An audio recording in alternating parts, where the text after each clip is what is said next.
தமிழொலி நேயர்களுக்கு வணக்கம். இன்றைய இரவு நேர பிரதான செய்திகள். முதலில் தலைப்புச் செய்திகள். பிள்ளையானிடமிருந்து கிடைத்த மிக முக்கிய தகவல்கள். அனுர பகிரங்கப்படுத்திய ரகசிய மாயம். தாக்குதல் தொடர்பில் பொதுமக்கள் பாதுகாப்பு அமைச்சரின் அறிவிப்பு. லிட்ரோ நிறுவனம் வெளியிட்டுள்ள முக்கிய அறிவிப்பு. ஆயிரக்கணக்கானோரின் வங்கிக் கணக்குகளின் நாளை வைப்பிலிடப்பட உள்ள பணம் வெளியான அறிவிப்பு. கொழும்பு உட்பட சன நெரிசல் மிக்க பகுதிகளில் கொண்ட தாக்குதல் காவல்துறை வெளியிட்ட அறிவிப்பு. எரிபொருள் விநியோகம் குறித்து வெளியான அறிவிப்பு. இன்று முதல் நாட்டில் தாழ்தள பேருந்து சேவை. மக்கள் பாதுகாப்பு நடவடிக்கைகளை எடுத்துக் கொள்ளவும் இலங்கையின் பல பகுதிகளுக்கு சிவப்பு எச்சரிக்கை. மின் உற்பத்தி 50% வீழ்ச்சியடையும் அபாயம் வெளியாகியுள்ள எச்சரிக்கை. மாலைதீவு கடல் எல்லையில் புதிய விதிகள் கடற்தொழிலாளர்களுக்கு எச்சரிக்கை. தொடர்வன விரிவான செய்திகள்.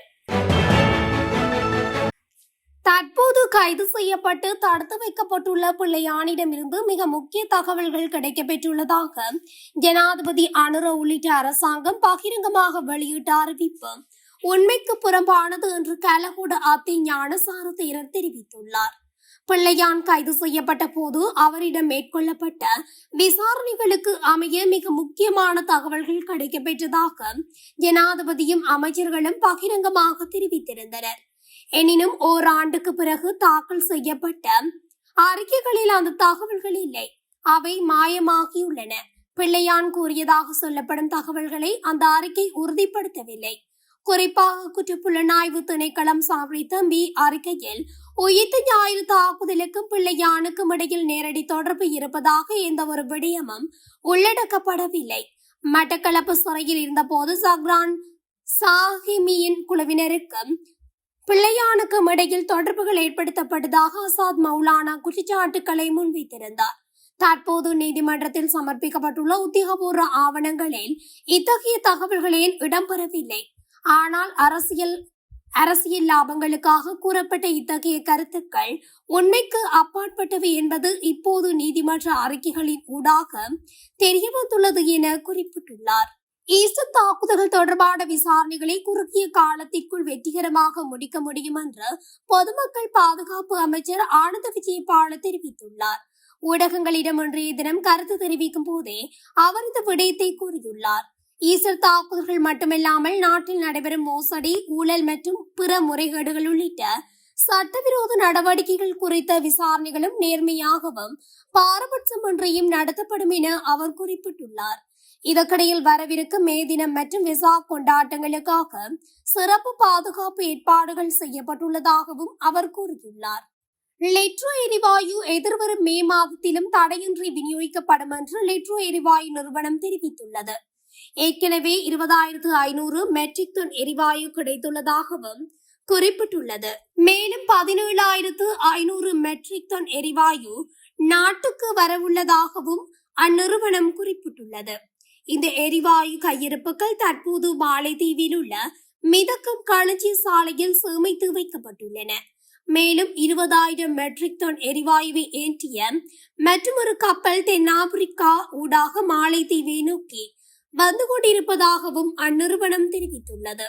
அசஸ்மா பயனாளிகளுக்கான ஏப்ரல் மாத கொடுப்பனவினை நாளை முதல் வழங்க நடவடிக்கை எடுக்கப்பட்டுள்ளதாக நலன்புரி நன்மைகள் சபை தெரிவித்துள்ளது.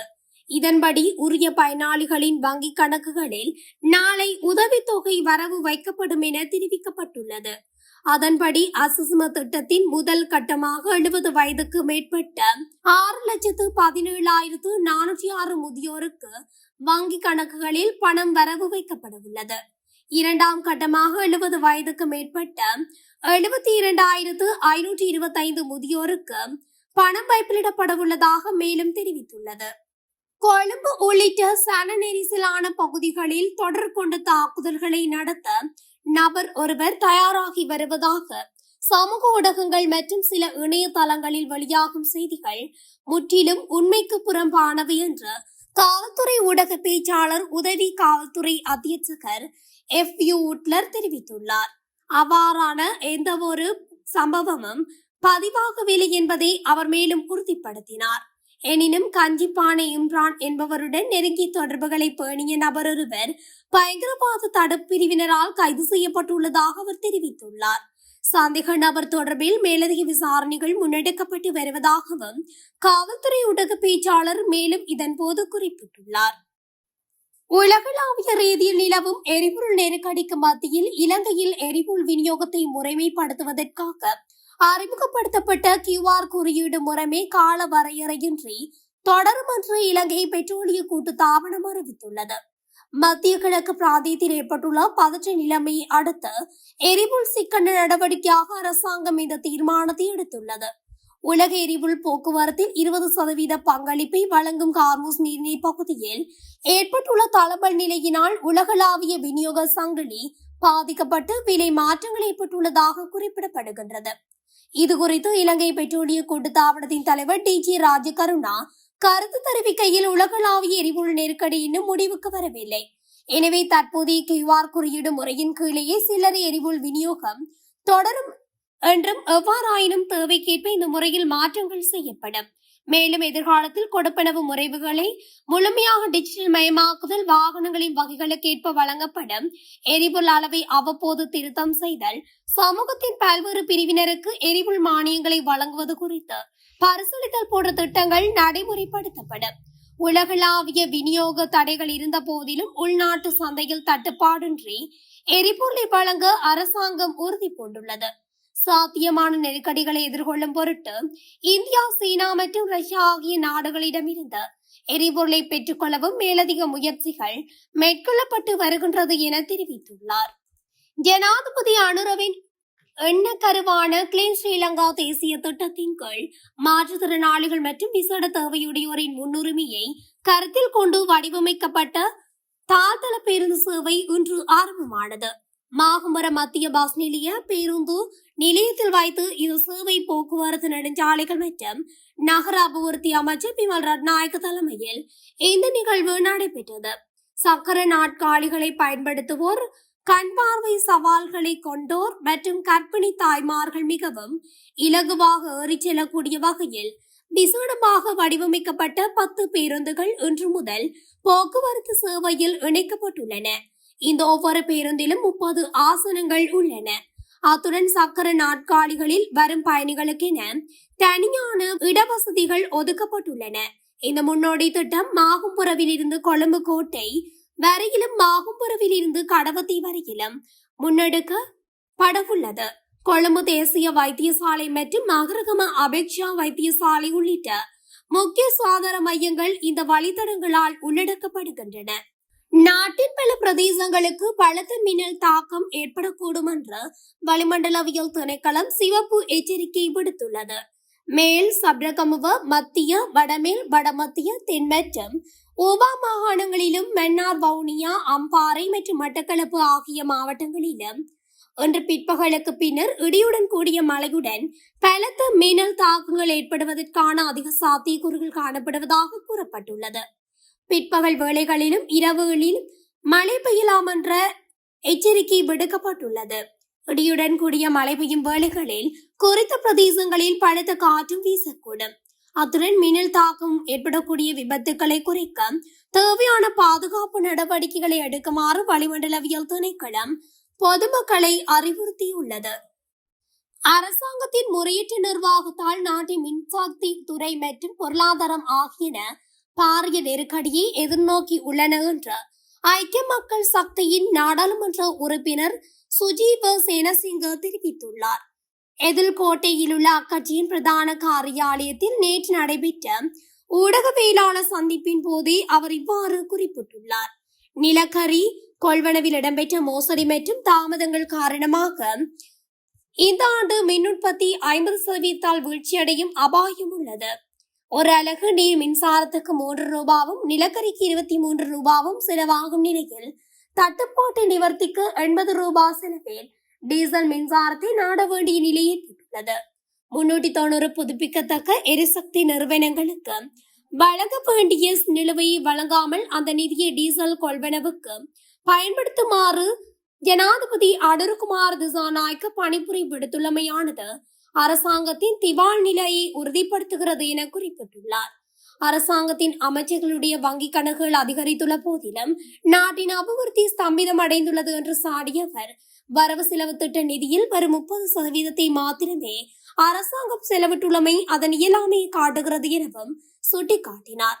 அத்துடன் இந்தியாவுடன் ரகசியமான முறையில் 7 உடன்படிக்கைகளை மேற்கொண்டு தரவுகளை பகிர முற்படுவது தேசிய பாதுகாப்புக்கு அச்சுறுத்தல் என்றும் அவர் எச்சரித்துள்ளார். சர்வதேச நாணய நிதியத்தின் கடுமையான நிபந்தனைகளில் இருந்து விடுபட அரசாங்கம் வழிதட வேண்டும் என்று வலியுறுத்திய சுஜீவ சேனசிங்க, நாட்டை சரியான பாதையில் கொண்டு செல்லக்கூடிய அனுபவம் வாய்ந்த குழு சஜித் பிரேமதாசவின் தலைமையிலான ஐக்கிய மக்கள் சக்தியிடம் மாத்திரமே உள்ளது என்றும் தெரிவித்துள்ளார்.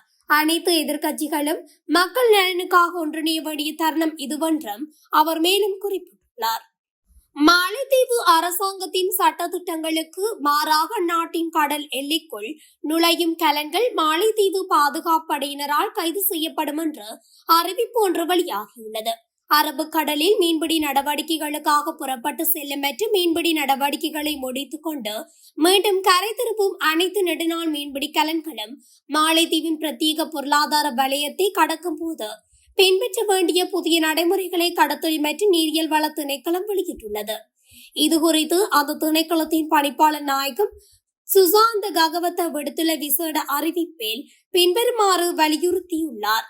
மாலைத்தீவு அரசாங்கத்தின் சட்ட திட்டங்களுக்கு மாறாக நாட்டின் கடல் எல்லைக்குள் நுழையும் கலன்கள் மாலைத்தீவு பாதுகாப்படையினரால் கைது செய்யப்படும். அவ்வாறு கைப்பற்றப்படும் கலன்களை விடுவிப்பதற்கு மாலைத்தீவு அதிகாரிகள் மிக அதிகளவிலான அபராதங்களை விதிக்கின்றனர். இவ்வாறான பாரிய அவதாரங்களை செலுத்துவது கலன் உரிமையாளர்களுக்கு தாங்கிக் கொள்ள முடியாத பெரும் நிதி இழப்பை ஏற்படுத்தும். இத்தகைய சட்ட ரீதியான சந்தர்ப்பங்களில் தமக்காக பேசுவதற்கோ அல்லது தலையிடுவதற்கோ கடத்தொழில் திணைக்களத்திற்கு எவ்வித வாய்ப்பும் வழங்கப்பட மாட்டாது.